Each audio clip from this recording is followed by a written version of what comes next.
Jangampet 370 survey number రైతులు సుమారు 183 ఎకరాలకు ల్యాండ్ పూలింగ్ కింద రైతులు స్వచ్ఛందంగా హెచ్ఎండిఏ వారికి ఇవ్వడం జరిగింది.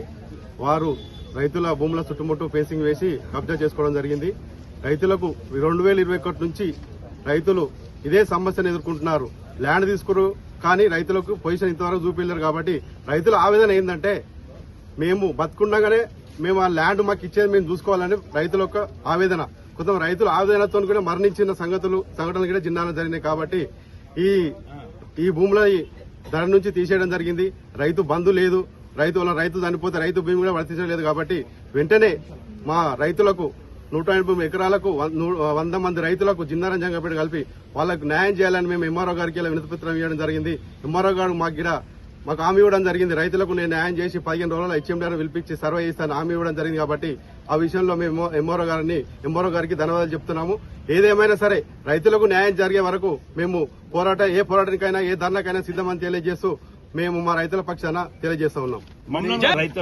మరి గతంలో జిన్నారం జంగంపేటలో ప్రభుత్వ భూములు అసైన్మెంట్ దాని అందరి కూడా ప్రభుత్వం గురించి తీసుకోవడం జరిగింది.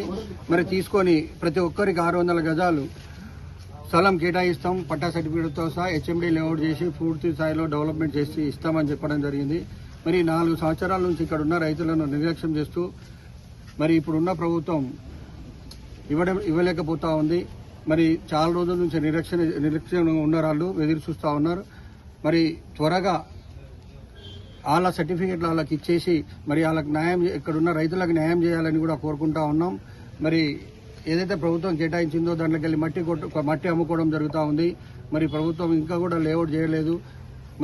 జిన్నారం జంగంపేట ప్రజలకు న్యాయం చేయాలని ఇప్పుడే ఎంఆర్ఓను కలవడం జరిగింది. ఎంఆర్ఓ గారు కూడా ఒక 10 రోజులు టైం అడిగిండు. ఎంఆర్ఓ గారు కూడా చేస్తారని ఒక నమ్మకం ఉంది. మాకు కూడా గతంలో ఎన్నో సంవత్సరాల నుంచి కోర్టులో ఉన్న కేసు బొల్లారంలో మొన్ననే ఒకటి క్లియర్ చేసింది. కాబట్టి ఆయనకు కొంచెం అవగాహన ఉంది, చేస్తారని నమ్మకం ఉంది. గత ఎంఆర్ఓలు కూడా అందరూ ఇదే విధంగా చెప్పి తప్పించుకొని పారిపోయిన పరిస్థితులు ఉన్నాయి. కానీ ఎంఆర్ఓ కూడా ఆ విధంగా కాకుండా ఇక్కడ ఉన్న రైతులకు న్యాయం చేయాలని, న్యాయం చేస్తాడని నమ్మకంతో ఈరోజు ఉన్నాం. ఒక 10 రోజులు టైం అడిగింది. కాబట్టి 10 రోజుల తర్వాత ఇవ్వకపోతే దాని ప్రాసెస్ అనేది స్టార్ట్ కాకపోతే పెద్ద ఎత్తున ఇక్కడనే నిరాహార దీక్ష చేస్తాం కూడా రెడీగా ఉన్నాం. బాధాకరం, గవర్నమెంట్కి సిగ్గుసేటు.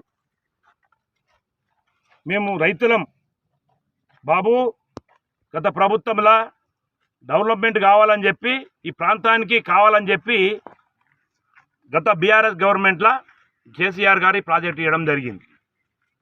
దాని భాగంలో గవర్నమెంట్ చేంజ్ అయింది. చేంజ్ అయినంత మాత్రం జీవోలు చేంజ్ అవుతాయా? రైతులకైతే న్యాయం చేయాలి కదా. మేము ప్రాజెక్ట్ కావాలి, ప్రాంతం బాగుండాలి, బంగారు తెలంగాణ కావాలని చెప్పి మాలమూరు గ్రామాలకి ఒక ప్రాజెక్ట్ కావాలని చెప్పి ఆంక్షతోటి అప్పుడు రైతులను మెప్పించి ల్యాండ్ పూల్ కింద 600 గజాలు తీసుకోవడం జరిగింది. 600 గజాలు ఇస్తామని చెప్పి రైతులను ఒప్పించి సంతకాలు పెట్టి తీసుకున్నాం. దానికి రైతులు సానుకూలంగా ఉన్నారు. దాంట్లో భాగంలో రైతుకు ఎటువంటి పరిహారం లేకుండా, ఎటువంటి గజం భూమి రాకుండా ఇలా ఇంత పెద్ద కన్స్ట్రక్షన్ నడుస్తూ ఉన్నది. ఇది న్యాయం అనిపిస్తుందా అని చెప్పి నేను అడుగుతా ఉన్నా. దయచేసి ముఖ్యమంత్రి గారు, మీరు రైతు పక్షపాతియా లేక రైతులకు మేలు కొట్టే వాళ్ళ మీరు అది ఎమ్మడే మీరు చెప్పాల్సిన అవసరం ఉన్నది. దీంతోపాటు 2 సంవత్సరాలు అవుతుంది, మీరు 19 నెలలు అవుతుంది, 20 నెలలు అవుతుంది మీరు గవర్నమెంట్ వచ్చి. మేమేమనుకున్నాం, మా ప్రభుత్వం తీసుకుంది కదా, టైం కావాలేమో వాళ్ళకి అని చెప్పి టైం ఇచ్చారు. 2 సంవత్సరాలు కాబోతుంది, అయినా మీరు ఈ రోజు దాకా ఊసులేదు పలుకులేదు. రైతులు ఆందోళన చెందుతున్నారు. ఉండపోటుతో రైతులు చచ్చిపోయినరు. రైతులకు రైతు బంధు లేదు, రైతు బీమా లేదు. రైతులకు బీమా ఉంటే 5 లక్షల రూపాయలు వచ్చేది ఆ కుటుంబానికి, అది కూడా లేకుండా పోయింది. ఏమిటి రుణమాఫీ, రైతు బంధు కింద వచ్చేది 6 పంటలు 6 పైసలు కూడా పోయినాయి.